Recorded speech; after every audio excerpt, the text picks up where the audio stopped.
ಬಂಧುಗಳೇ ನಮಸ್ಕಾರ, ಹೇಗಿದ್ದೀರಿ? ನಾನು ನಿಮ್ಮ MP ಮುದಾಳೆ. ಬಂಧುಗಳೇ, ಇವತ್ತಿನ ವಿಶೇಷ ಕಾರ್ಯಕ್ರಮ ಕೇಂದ್ರ ಮಂತ್ರಿಯ ಪಿಕ್ಲಾಟ. ಈ ಒಂದು ಶೀರ್ಷಿಕೆ ಅಡಿಯಲ್ಲಿ ಇವತ್ತಿನ ಒಂದು ಪ್ರಮುಖವಾದ ಸುದ್ದಿಗಳನ್ನು ನಿಮ್ಮ ಮುಂದೆ ನಾವು ಹೊತ್ತು ತಂದಿದ್ದೀವಿ. ಬಂಧುಗಳೇ, ಕೇಂದ್ರದ ಮಂತ್ರಿಗಳಾಗಿ ಜಿಲ್ಲೆಗೆ ಪ್ರಪ್ರಥಮ ಕೇಂದ್ರ ಮಂತ್ರಿ ಭಗವಂತ ಖೂಬಾ ಅವರು ಸುಮಾರು 2 ಬಾರಿ ಅವರು ಚುನಾವಣೆಯಲ್ಲಿ ಗೆದ್ದು ಘಟಾನುಘಟಿ ನಾಯಕರಾಗಿರ್ತಕ್ಕಂಥ ಮಾಜಿ ಕರ್ನಾಟಕದ ಮುಖ್ಯಮಂತ್ರಿ ಎನ್ ಧರ್ಮಸಿಂಗ್ ಅವರಿಗೆ ಸೋಲಿಸಿ ಮತ್ತು ಈಶ್ವರ್ ಖಂಡ್ರೆ ಅವರಿಗೆ ಸೋಲಿಸಿ 2 ಬಾರಿ ವಿನ್ ಆದಂಥ ವ್ಯಕ್ತಿ. ಆದರೆ ಈಗ ನಡೀತಿರ್ತಕ್ಕಂಥ ಲೋಕಸಭಾ ಚುನಾವಣೆಯ ಕಾವು ಬಿಸಿಲಿನ ತಾಪಮಾನ ಹೇಗೆ ಹೆಚ್ಚಿಗೆ ಏರ್ತಾ ಇದೆಯೋ ಹಾಗೆ ತಮ್ಮ ತಮ್ಮ ನೆತ್ತಿಗಳಿಗೆ ಪಿತ್ತ ಕೂಡ ಹೆಚ್ಚಿಗೆ ಏರ್ತಾ ಇದೆ ಅಂತಕ್ಕಂಥ ಮಾತನ್ನ ನಾವಿಲ್ಲಿ ಹೇಳಲೇಬೇಕಾಗಿದೆ. ಸುಡು ಬಿಸಿಲಿನಲ್ಲಿ ಪ್ರಚಾರ ಎನ್ನದೇ ತನ್ನದೇ ಆದ ರೀತಿಯಲ್ಲಿ ಎಸಿ ಒಳಗೆ ಕೂತ್ಕೊಂಡು ಯಾರನ್ನ ಭೇಟಿಯಾಗದ ಸ್ಥಿತಿಯಲ್ಲಿರ್ತಕ್ಕಂಥ ಭಗವಂತ ಖೂಬಾ ಅವರಿಗೆ ಇವತ್ತು ಸಾಗರ್ ಖಂಡ್ರೆ ಒಬ್ಬ ಯುವಕರ ಕಣ್ಮಣಿ ನಿಂತ ಮೇಲೆ ಕಾಂಗ್ರೆಸ್ ಪಕ್ಷದ ಲೋಕಸಭಾ ಅಭ್ಯರ್ಥಿಯಾದ ನಂತರದಲ್ಲಿ ಒಂದಿಷ್ಟು ಪಿಕ್ಲಾಟ ಜಾಸ್ತಿ ಶುರುವಾಗಿದೆ ಅಂತಕ್ಕಂಥ ಮಾತು ಖುದ್ದಾಗಿ ಬಿಜೆಪಿ ಕಾರ್ಯಕರ್ತರೇ ಅವರ ಮಾತಾಡ್ತಾ ಇದ್ದಾರೆ.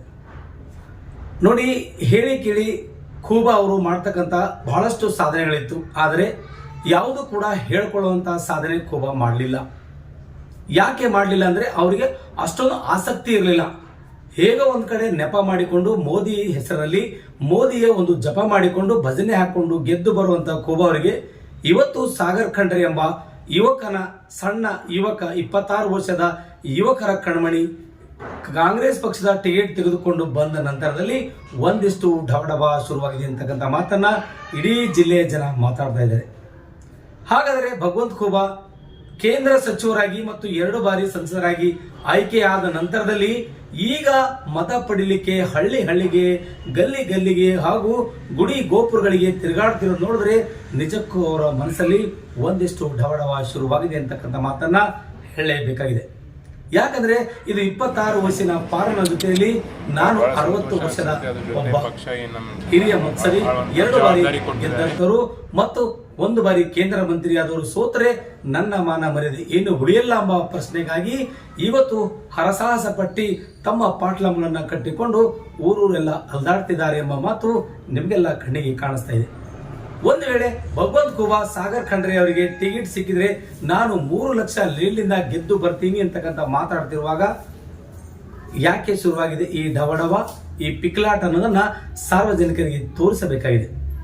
ಬಂಧುಗಳೇ, ಯಾವುದೋ ಒಂದು ಕಾಲಘಟ್ಟದಲ್ಲಿ ಈಶ್ವರ್ ಖಂಡ್ರೆ ಅವರು ಅವತ್ತು ಸೋತು ಸುಣ್ಣರಾದರು. ಅದಾದ ನಂತರದಲ್ಲಿ ಕೇಂದ್ರದಲ್ಲಿ ಮಂತ್ರಿಯಾದರು ಭಗವಂತ ಖೂಬಾ. ನಮ್ಮ ಜಿಲ್ಲೆಗೆ ಏನಾದರೂ ಅವರು ವಿಶೇಷ ಕೊಡುಗೆ ಏನಾದರೂ ತಂದ್ರ? ಯಾವುದಾದ್ರೂ ಹೇಳ್ಕೊಂಡು ಬಂದ್ರ? ಅದನ್ನೂ ಇಲ್ಲ. ಅವರು ಕೇವಲ ಒಬ್ಬ ಸಂಘಟನಾಕಾರ ಮಾಡ್ತಕ್ಕಂಥ ಕೆಲಸ ಅವರು ಕೇಂದ್ರ ಮಂತ್ರಿಯಾಗಿ ಮಾಡಿದ್ದಾರೆ ಅಂತಕ್ಕಂಥ ಮಾತು ಸಾರ್ವಜನಿಕರು ಆಡುತ್ತಿದ್ದಾರೆ. ಕೇವಲ ಯಾವುದೇ ಹಬ್ಬ ಹರಿದಿನ ಬರಲಿ, ಯಾವುದೇ ಜಾತಿ ಜನಾಂಗದ ಒಂದು ಫೆಸ್ಟಿವಲ್ಗಳು ಬರಲಿ, ಅವರಿಗೆ ಒಂದಿಷ್ಟು ಹೋಗಿ ಬರ್ಲಿಕ್ಕೆ ಒಂದು ಟ್ರೈನ್ ಕೊಟ್ಟು ಟ್ರೈನ್ ಹಾಕ್ಸ್ಕೊಂಡು ಬಂದಿದ್ದಾರೆ ವಿನಃ ಮತ್ತೇನು ಮಾಡಲಿಲ್ಲ. ಇಲ್ಲ ಅಂದ್ರೆ ಗುಡಿ ಗೋಪುರಗಳ ಮುಂದೆ ಅವರದೇ ಆದ ತಮ್ಮನೋ ಅಥವಾ ಅಣ್ಣನೋ ಸೇರಿಕೊಂಡು ಒಂದಿಷ್ಟು ಕೂತ್ಕೊಳ್ಳಿಕ್ಕೆ ಒಂದಿಷ್ಟು ಕುರ್ಚಿ ಹಾಕಿದ್ದಾರೆ ಹೊರತು ಬೇರೇನು ಮಾಡಲಿಲ್ಲ ಅಂತಕ್ಕಂಥ ಜನ ಮಾತಾಡ್ತಾ ಇದ್ದಾರೆ. ಬಂಧುಗಳೇ, ಹಾಗಾದ್ರೆ ಈಶ್ವರ್ ಖಂಡ್ರೆ ಅವರ ಪುತ್ರ ಸಾಗರ್ ಖಂಡ್ರೆ ಗೆದ್ದು ಮಾಡ್ತಾರೆ ಅನ್ನುವಂತಕ್ಕಂಥ ವಿಚಾರ ಖೂಬಾ ಹತ್ರಲ್ಲಿದೆನಾ? ಈ 26 ವರ್ಷದ ಯುವಕ ಖೂಬಾಗೆ ಸೋಲಿಸಿ ಸಂಸತ್ನಲ್ಲಿ ಪ್ರವೇಶ ಮಾಡ್ತಾರೆ ಅಂತಕ್ಕಂಥದ್ದು ನಂಬಲಿಕ್ಕೆ ಸಾಧ್ಯನಾ ಅಂತಕ್ಕಂಥ ಮಾತನ್ನ ಕೇಂದ್ರ ಮಂತ್ರಿ ಭಗವಂತ ಖೂಬಾ ಅವರು ಅಲ್ಲಲ್ಲಿ ಹೇಳಿಕೊಂಡು ತಿರುಗಾಡ್ತಿದ್ದಾರೆ. ಅಲ್ಲ ಖೂಬಾ ಅವರೇ, ತಾವೊಬ್ಬ ಕೇಂದ್ರ ಮಂತ್ರಿಯಾಗಿದ್ದೀರಿ, 2 ಬಾರಿ ಲೋಕಸಭಾ ಚುನಾವಣೆ ಗೆದ್ದು ಹೋದಿರಿ, ನಿಮಗೆ ಯಾಕೆ ಈ ತರದ ಒಂದು ಪಿಕ್ಲಾಟ ಶುರುವಾಗಿದೆ ಅನ್ನೋದನ್ನ ಸಾರ್ವಜನಿಕರಿಗೆ ಮಾತು ತಿಳಿತಾ ಇಲ್ಲ. ಕೇವಲ ಒಬ್ಬ ಸಣ್ಣ 26 ವರ್ಷದ ಯುವಕ ಇವತ್ತು ಕಾಂಗ್ರೆಸ್ ಟಿಕೆಟ್ ತೆಗೆದುಕೊಂಡು ನಿಮ್ಮ ಮುಂದೆ ತೊಡೆ ತಟ್ಟಿ ನಿಲ್ತಾ ಇದ್ದಾರೆ ಮೇಲೆ ಅವರಲ್ಲಿ ಏನಾದರೂ ಒಂದಿಷ್ಟು ಧೈರ್ಯ, ಛಲ ಏನೋ ಇದ್ದೇ ಇದೆ ಮತ್ತು ಅಭಿವೃದ್ಧಿ ಮಾಡ್ತಕ್ಕಂಥ ಕನಸು ಕೂಡ ಕಟ್ಟಿಕೊಂಡಿದ್ದಾರೆ ಅಂತಕ್ಕಂಥ ಮಾತು ನಿಮಗೆ ಹೇಳ್ತಾ ಇದೀವಿ. ನೀವು 2 ಬಾರಿ ಗೆದ್ದಂಥವ್ರು, ಒಬ್ಬ ಕೇಂದ್ರದಲ್ಲಿ ಮಂತ್ರಿ ಆದಂಥವ್ರು, ನಿಮಗೆ ಈ ರೀತಿ ಒಂದಿಷ್ಟು ಢವಢವ ಶುರುವಾಗಿದೆ ಅಂದ್ರೆ ಕೇವಲ ಸಣ್ಣ ವಯಸ್ಸದ ಒಂದು 26 ವರ್ಷದ ಯುವಕ, ಒಂದು ಪೋರ ನಿಮ್ಮ ಮುಂದೆ ತೊಡೆ ತಟ್ಟಿ ನಿಲ್ತಾನ ಮೇಲೆ ಲೆಕ್ಕ ಹಾಕೊಳ್ಳಿ ಅವನ ಮುಂದಿನ ಕೆಲಸ ಏನೇನಿದೆ, ಅವ್ರು ಏನೇನು ಮಾಡ್ತಾರ ಅನ್ನೋದನ್ನ ಇವತ್ತು ನಿಮ್ಗೆ ನಡುಕ ಶುರುವಾಗಿದ್ದು ನಿಜಕ್ಕೂ ಇದು ನಿಜ ಅನಿಸ್ತಾ ಇದೆ. ಹೇಳ್ಕೊಂಡ್ರೆ ಇವತ್ತು ಅಪ್ಪನೇ 1.5 ಲಕ್ಷದಿಂದ ಸೋತಿದ್ದಾನೆ, ಮಗಂದ ಯಾವ ಲೆಕ್ಕ ಅಂತಕ್ಕಂಥ ಮಾತನ್ನ ನೀವು ಹೇಳಿದಿರಿ. ಹೌದು ಖೂಬಾ ಅವರೇ, ಅಪ್ಪ ಸೋತಿದ್ದಾರೆ 1.5 ಲಕ್ಷದಿಂದ, ಆದರೆ ಮಗ 1.5 ಲಕ್ಷದಿಂದ ಗೆಲ್ತಾರೆ ಅಂತಕ್ಕಂಥ ಮಾತನ್ನ ತಂದೆ ಒಂದು ಕನಸು ಕಟ್ಟಿಕೊಂಡು ಬಂದಿದ್ದಾರೆ. ಈಶ್ವರ್ ಖಂಡ್ರೆ ಮಾಡುವಂತಹ ಕೆಲಸ ಕಾರ್ಯ ಸಾಧನೆ ಮತ್ತು ಅವರು ಹಾಕಿಕೊಂಡ ಬಂದಂತಹ ಚಾಣಕ್ಯ ನೀತಿ. ಆದರೆ ಇವತ್ತು ನೀವಿಲ್ಲ ಈ ರೀತಿಯಾಗಿ ಆಲೋಚನೆ ಮಾಡಲೇ ಹೋದ್ರೆ ಭಗವಂತ ಖೂಬಾ ಅವರು ಇವತ್ತು ಎಲ್ಲೂ ಕೂಡ ಪ್ರಚಾರ ಮಾಡದೆ ಅವಿರತವಾಯಿಕೆ ಆಗುವಂತಹ ಲಕ್ಷಣ ಕೂಡ ನಿಮ್ಮಲ್ಲಿ ಇರ್ತಿತ್ತು. ಆದರೆ ನೀವು ಒಬ್ಬ ರೈತರಿಗೂ ಹೊಂದ್ಕೊಳ್ಳಿಲ್ಲ, ಈ ಕಡೆ ಒಬ್ಬ ಕೂಲಿ ಕಾರ್ಮಿಕರಿಗೂ ಹೊಂದ್ಕೊಳ್ಳಿಲ್ಲ, ಈ ಕಡೆ ಒಬ್ಬ ಗುತ್ತೇದಾರರು ಕೂಡ ಹೊಂದ್ಕೊಳ್ಳಿಲ್ಲ. ಎಲ್ಲ ನಿಮ್ಮ ಮನೆಗೆ ಬೇಕು, ಎಲ್ಲ ನೀವೇ ಮಾಡ್ಕೋತೀರಿ ಅಂತಕ್ಕಂಥ ಮಾತನ್ನ ಅನೇಕ ಜನ ನಿಮ್ಮ ಕಾರ್ಯಕರ್ತರು ನಿಮ್ಮ ಫೇಸ್ಬುಕ್ ಸಾಮಾಜಿಕ ಜಾಲತಾಣಗಳಲ್ಲಿ ನಿಮಗೆ ಪ್ರಶ್ನೆ ಮಾಡ್ತಾ ಇದ್ದಾರೆ. ಖೂಬಾ ಅವರೇ, ನೀವು ಮಾಡ್ತಕ್ಕಂಥ ಕೆಲಸದ ಬಗ್ಗೆ ನಿಮಗೆ ತೃಪ್ತಿ ಇದೆನಾ? ಒಂದನೇ ಪ್ರಶ್ನೆ. ಎರಡನೇ ಪ್ರಶ್ನೆ, ನಿಮ್ಮ ಕಾರ್ಯಕರ್ತರಿಗೆ ಏನಾದರೂ ಕೆಲಸ ಕೊಟ್ಟಿದ್ದೀರಾ ಅಂತಕ್ಕಂಥ ಪ್ರಶ್ನೆ ಕೇಳ್ತಾ ಇದ್ದಾರೆ. ಹಾಗಾದರೆ ನೀವು ಯಾವ ಕೆಲಸ ನಿಮ್ಮ ಕಾರ್ಯಕರ್ತರಿಗೆ ಕೊಟ್ಟಿದ್ದೀರಿ, ಹೇಗೆ ಬೆಳೆಸಿದ್ದೀರಿ ಎನ್ನುವುದನ್ನ ಉತ್ತರ ಕೊಡಿ ಅಂತಕ್ಕಂಥದ್ದು ನಿಮ್ಮ ಬಿಜೆಪಿ ಕಾರ್ಯಕರ್ತರು ತಮ್ಮ ವಾಟ್ಸ್ಆಪ್, ಫೇಸ್ಬುಕ್ ಮತ್ತು ಎಕ್ಸ್ಟ್ರಾ ಅಕೌಂಟ್ಗಳಲ್ಲಿ ಹರಿದಾಡ್ತಾ ಇದೆ. ಹಾಗಾದರೆ ಭಗವಂತ ಖೂಬಾ ಅವರಿಗೆ ಇವತ್ತು ಕೇಂದ್ರ ಸಚಿವರಾಗಿದ್ರು ಕೂಡ ಹೇಳಿಕೊಳ್ಳಲಿಕ್ಕೆ ಯಾವುದೋ ಒಂದು ಸಾಧನೆ ಮಾಡಲಿಲ್ಲ. ಗ್ರಾಮಾಭಿವೃದ್ಧಿ ಆಗಿರ್ಬೋದು, ಜಿಲ್ಲೆ ಅಭಿವೃದ್ಧಿ ಆಗಿರ್ಬೋದು, ರಾಜ್ಯಕ್ಕೆ ಅವರು ವಿಶೇಷ ಒಂದು ಕೊಡುಗೆ ಕೂಡ ತರಲಿಕ್ಕೆ ಆಗಲಿಲ್ಲ. ಕೇವಲ ಒಬ್ಬ ಸಂಸದರಾಗಿ ಉಳ್ಕೊಂಡ್ರೆ ಅವರ ಮಾನ ಮರ್ಯಾದೆ ಬಹಳಷ್ಟು ಇರ್ತಿತ್ತು. ಆದರೆ ಅದನ್ನು ಕೂಡ ಕಳ್ಕೊಳ್ಳುವಂತ ಪರಿಸ್ಥಿತಿಗೆ ಬಂದು ನಿಂತಿದ್ದಾರೆ ಅಂತಕ್ಕಂಥ ಮಾತು ನಿಮ್ಮ ಕಾರ್ಯಕರ್ತರು ಮಾತಾಡ್ತಾ ಇದ್ದಾರೆ. ಹೇಳಿ ಕೇಳಿ ಕೇಂದ್ರ ಮಂತ್ರಿಗಳು ನಾನು ಸೈನಿಕ ಶಾಲೆ ತಂದಿದ್ದೀನಿ, ಆಮೇಲೆ ಮತ್ತೇನೋ ಪ್ಲಾಸ್ಟಿಕ್ ಕಾಲೇಜ್ ತಂದಿನಿ ಅಂತ ಹೇಳಿದ್ರಿ, ಮತ್ತೆ ಯಾವುದೋ ತಂದಿನಿ ಅಂತ ಹೇಳಿದ್ರಿ. ಇದು ಎಲ್ಲ ನಿಮ್ಮ ಅಧೀನದಲ್ಲಿ ಬರ್ತಕ್ಕಂಥದ್ದು. ಖೂಬಾ ಅವರೇ, ತಂದ ಮೇಲೆ ಡೆವಲಪ್ಮೆಂಟ್ ಏನಾಯ್ತು ಅಂತಕ್ಕಂಥ ಪ್ರಶ್ನೆ ಬೀದರ್ ಜಿಲ್ಲೆಯ ಜನತೆ ಕಾಡ್ತಾ ಇದೆ.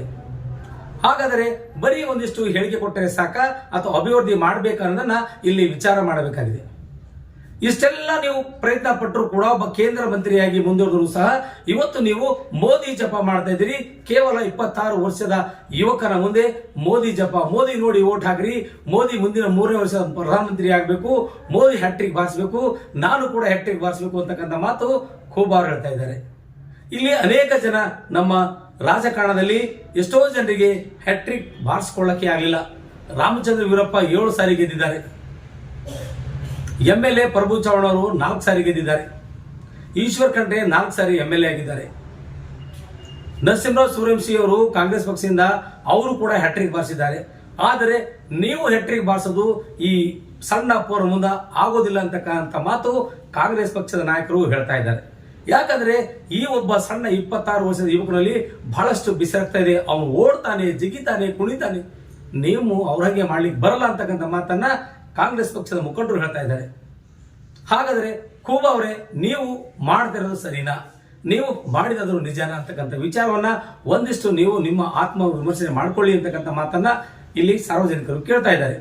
ಹಾಗಾದರೆ ಮೋದಿ ಹೆಸರಿನ ಮೇಲೆ ಓಟು ಪಡೆಯುವಂತಹ ಖೂಬಾ ಅವರ ಕೆಲಸ ಇಲ್ಲಿ ಏನು ಅಂತಕ್ಕಂಥ ಪ್ರಶ್ನೆ ಸಾರ್ವಜನಿಕರಿಗೆ ಕಾಡ್ತಾ ಇದೆ. ಹೌದಪ್ಪ, ಮೋದಿ ಬಿಡ್ರಿ, ನಾನು ನಿಮ್ಮ ಜಿಲ್ಲೆಗೆ ಏನೇನು ಕೊಡುಗೆ ತಂದಿದ್ದೀನಿ, ಇಷ್ಟಿಷ್ಟೆಲ್ಲ ಕೆಲಸ ಮಾಡಿಸಿನಿ, ಇಷ್ಟು ಬಡವರಿಗೆ ಇಂಥ ಕೆಲಸ ಕೊಡ್ತೀನಿ, ಇಂಥವ್ರಿಗೆ ಇಂಥ ಗುತ್ತೇದಾರಿಗೆ ಕೊಡ್ತೀನಿ, ಇಂಥವ್ರಿಗೆ ಈ ಕೆಲಸ ಸರ್ಕಾರದ ಸೌಲಭ್ಯ ಕೊಡ್ತೀನಿ ಅಂತ ಹೇಳ್ತಕ್ಕಂಥ ಒಂದೇ ಒಂದು ಅಂಶ ಕೂಡ ನಿಮ್ಮಲ್ಲಿ ಇಲ್ಲ ಅಂತಕ್ಕಂಥ ಮಾತು ಕಾಂಗ್ರೆಸ್ ಪಕ್ಷದ ಮುಖಂಡರು ಆರೋಪ ಮಾಡ್ತಾ ಇದ್ದಾರೆ. ಹಾಗಾದರೆ ಮೋದಿ ಹೆಸರು ಹೇಳಿಕೊಂಡು ಬರ್ತಕ್ಕಂಥ ಸಾಮಾನ್ಯ ಮನುಷ್ಯನು ಕೂಡ ಇವತ್ತು ಗೆಲ್ತಾನೆ. ಆದರೆ ನೀವು 2 ವರ್ಷ ಸಂಸದರಾಗಿ, 2 ಬಾರಿ ಸಂಸದರಾಗಿ ಮತ್ತು 2 ವರ್ಷಗಳಿಂದ ನೀವು ಕೇಂದ್ರ ಮಂತ್ರಿಯಾಗಿ ದುಡಿತಿರುವುದು ಯಾಕೆ ಅಂತಕ್ಕಂಥ ಪ್ರಶ್ನೆ ಸಾರ್ವಜನಿಕರು ಕೇಳ್ತಾ ಇದ್ದಾರೆ. ಖೂಬಾ ಅವರೇ, ನಿಮಗೆ ಸಮಯ ಇದ್ದರೆ ಇದಕ್ಕೆಲ್ಲ ಉತ್ತರಿಸಿ ಅನ್ನೋದ್ರೆ ನಮ್ಮ ನಾರಾಜ್ ಎಕ್ಸ್ಪ್ರೆಸ್ ಸುದ್ದಿ ವಾಹಿನಿಯ ಒಂದು ದೊಡ್ಡ ಪ್ರಶ್ನೆ ಆಗಿದೆ. ಬಂಧುಗಳೇ, ಈ ಸುದ್ದಿ ನಿಮಗೆ ಇಷ್ಟ ಆದರೆ ದಯವಿಟ್ಟು ಶೇರ್ ಮಾಡಿ, ಲೈಕ್ ಮಾಡಿ, ಕಮೆಂಟ್ಸ್ ಮಾಡಿ. ನಿಮ್ಮ ಅಭಿಪ್ರಾಯಗಳನ್ನ ಈ ಒಂದು ಇನ್ಬಾಕ್ಸ್ ಅಲ್ಲಿ ತಿಳಿಸಲು ಮನವಿ ಮಾಡಿಕೊಳ್ಳುತ್ತದೆ. ಮುಂದಿನ ಸುದ್ದಿಗಾಗಿ ನೋಡ್ತಾ ಇರಿ. ನಾನು ನಿಮ್ಮ MP ಮುದಾಳಿ. ಧನ್ಯವಾದಗಳು.